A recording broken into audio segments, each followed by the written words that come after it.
Good morning, everyone. I hope you're doing well. Pesach is coming up, and a friend of mine, Mark Gersten, said to me, Rabbi, maybe this year we should celebrate Pesach Sheni, the second Passover. As we know in the Torah, there was a second Passover for people who were not able to observe the first Passover. I also read in the paper this morning that in Israel, someone petitioned the High Court to petition the Rabbinate of Israel to institute a leap year this year, which would mean introducing a second Adar, so Pesach will be postponed. But a lot of people are obviously very concerned about what Passover will look like this year. We won't be able to seemingly be in our normal communal or familial settings. Many elderly people or other people will be isolated from friends and family.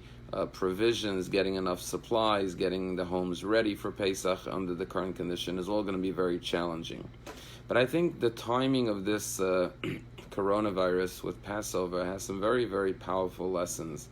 And in the spirit of the Passover being associated with the number 4, I would like to share 4 very beautiful connections between the messages and the lessons of Passover to the times that we find ourselves in right now.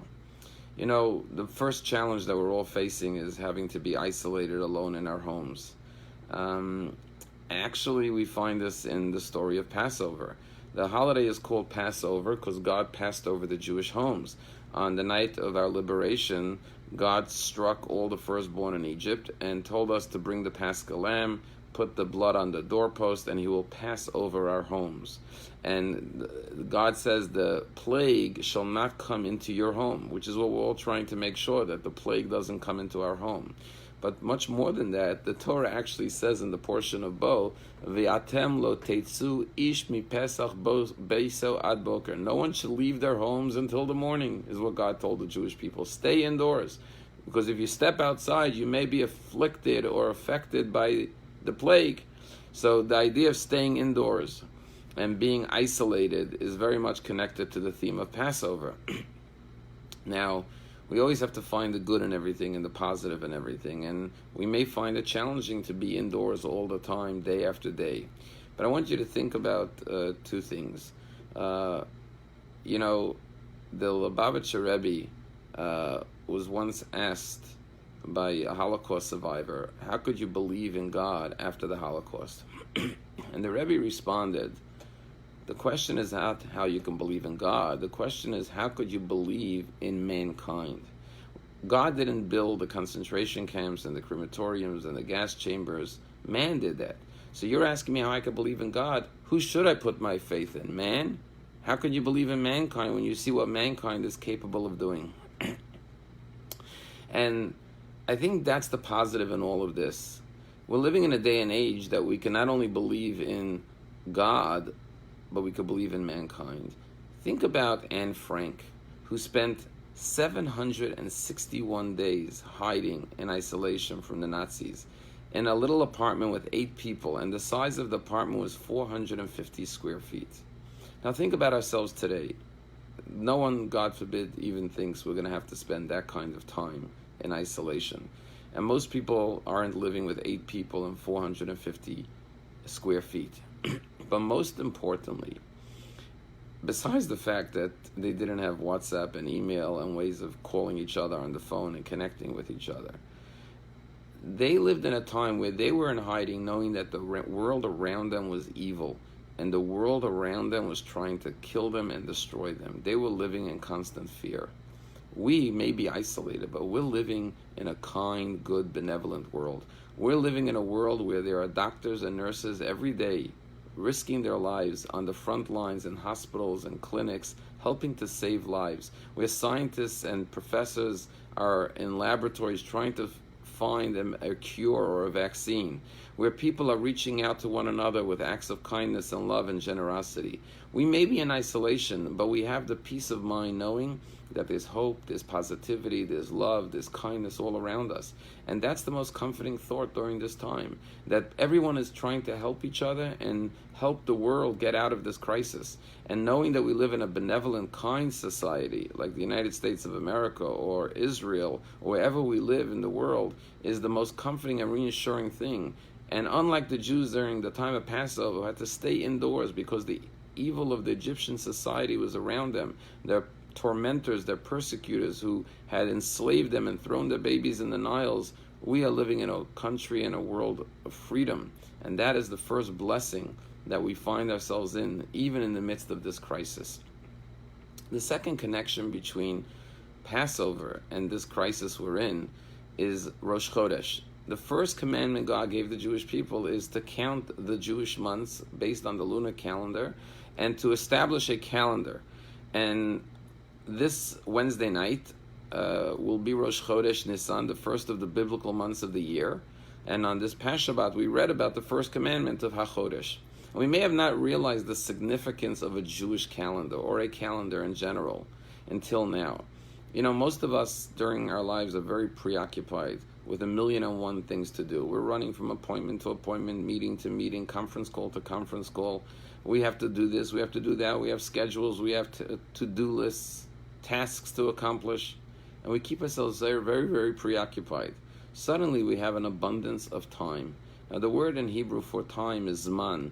The word zman could also be from the word zimun or lizamen, an invitation. Every moment of life is an invitation. In our society we say time is money, but now we realize that time isn't money because most people can't go to work right now. Time is life, not money, much more valuable than money. And when we're faced with so much time, for some people this is a lot of boredom. What am I going to do 24/7? Day after day, staying home, nowhere to go, no entertainment, no movies, no restaurants, no lunches, no meetings. And I can go out of my mind. Or I could say, what a gift. I have time that I could use as I choose. I could study Torah in depth like I haven't studied before. I could create new patterns in my life of learning. I could spend more time praying. I could maybe read a book I've always wanted to read. Study something new, take a course online, spend more time with things that are important in life. Maybe after this is all over, we'll adopt some new reading habits, some new study patterns, or more. Maybe if you haven't put on your tefillin and davened every day, now's a good time. I got time. Let me start davening every day. Or if you daven shachris but you never daven mincha, now's the time to spend your time wisely because the time is yours to choose how to use it. And the first gift that God gave us, the first commandment, is establish the mitzvah of Rosh Chodesh, because months and days and weeks is what establishes calendars, and calendars and times is what we all have in common. No matter how rich or poor, old or young, smart or whatever you are, we all have 60 seconds in a minute, 60 minutes in an hour, 24 hours in a day. No one gets more and no one gets less. It is the common theme of all of humanity. It's what unites us all.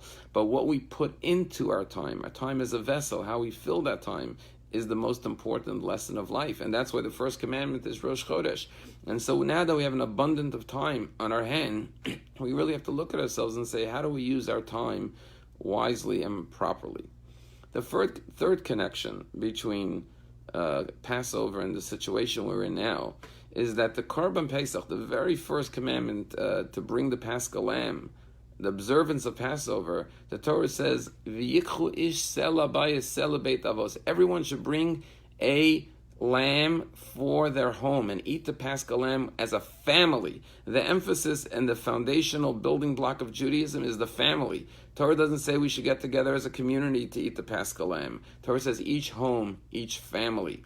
And that's what's happening now. A lot of families that haven't eaten meals together on a regular basis now are eating breakfast, lunch, dinner, 7 days a week with the family. We have Passover every day now, not just the Passover meal once a year. And we have time to spend with our family. I always love to say that the word family, F-A-M-I-L-Y, is an acronym for Father and Mother, I love you. This is the time to build the bonds amongst the family, husbands and wives, parents and children, to connect with one another. This is, this is a time to again, in your own family, establish new rituals, learn new things with your kids. Take this time and utilize it to the fullest so that your family will grow stronger and closer to each other. And when this is all over, you'll be able to say, yeah, remember that fun activity we did together, or that fun experience we had, or that new thing we learned together as a family. I heard about a couple who said that they've been married 25 years. They never did a puzzle together. For the first time, they said, let's sit down and do a puzzle. They did a 10,000 piece puzzle together. This is an opportunity to do new things together as families. And that's the first mitzvah of the Korban Pesach after Rosh Chodesh, was to bring the Paschal Lamb and eat it together as a family. And finally, the fourth theme that emerges from the story of Passover that is so much connected to the time we're in. The Torah says, V'im Yemat Habayis. What's if you don't have enough members in your household to eat the Paschal Lamb?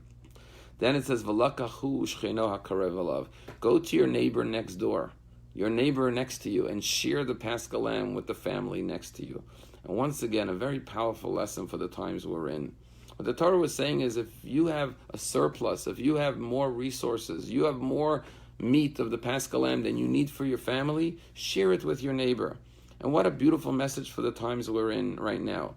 There are those who have, thank God, more than they need. And there are those, unfortunately, who need more than they have. And this is the time to say, if I have extra, if I have more than I need, I have more of the Paschal Lamb than I need for my family, let me turn to my neighbor who maybe doesn't have enough to feed their family and help them out. This is the time when we could reach out to one another and help each other, because all of us are either in a position to give or unfortunately in a position that we need to receive. And that's why we're all in this together, because we could help each other more now than ever before. And that's the opportunity of chesed, of kindness, of caring and sharing with one another during this time.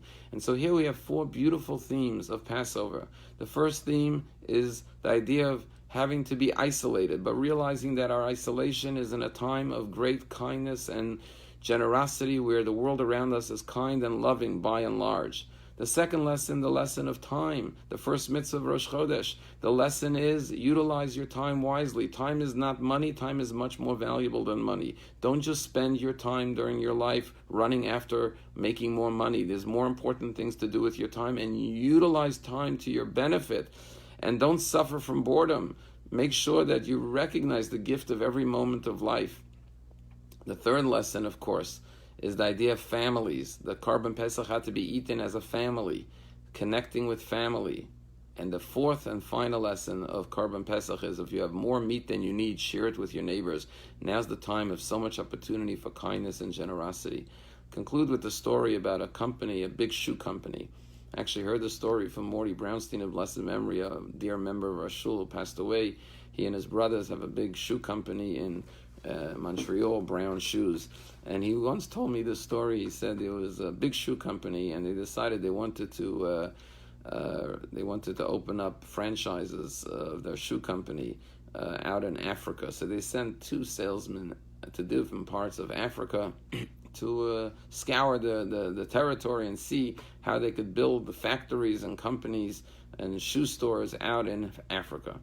After a few weeks, one of the salesmen calls headquarters and says, I'm sorry to tell you, but I'm coming home. They say, why? And he says, because there's nothing to do here. In Africa, no one wears shoes. Everyone walks around barefoot. So there's no business to be had here in Africa, and I'm heading home. And then they get a call from the second salesman, and he says, immediately start sending architectural plans and building teams. We have to build 7 factories just in one territory alone. We're going to open up outlet stores. And they said, what are you talking about? And he says, well, you wouldn't believe it, but no one wears shoes in Africa. There's so much opportunity here to sell shoes in Africa. It's all a matter of perspective and attitude. We could look at this and say, this is a terrible situation, which it is, but there's no good in it. It's all bad. It's all doom and gloom. Or we could see the opportunities in the midst of this challenge. And God willing, if we seize these opportunities, when the situation will pass, and God willing, like the word pass over, it will pass over all of our homes soon, swiftly. And very soon we will celebrate Passover in joy. But when it does pass over, just like we still recall the perseverance and the resilience and the faith and the fortitude of our ancestors 300 years ago during the time of their crisis of the slavery in Egypt and the freedom and the Exodus. And we are still inspired 3 millenniums later by their courage. God willing, we, our children, our grandchildren will talk about this time.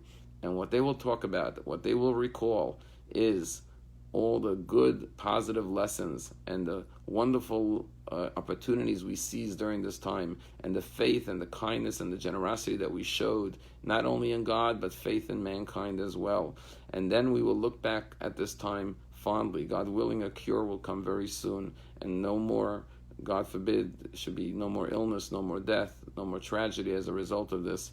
But let us utilize the positives even in this bleak and difficult situation.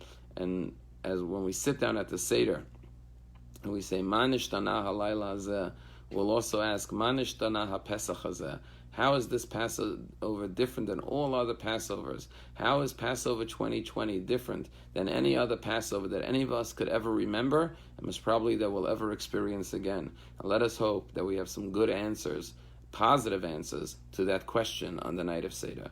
Wishing you all a beautiful day, and may we share blessings, love, kindness, goodness, and let us grow together stronger and better as a result of this experience. Have a wonderful day.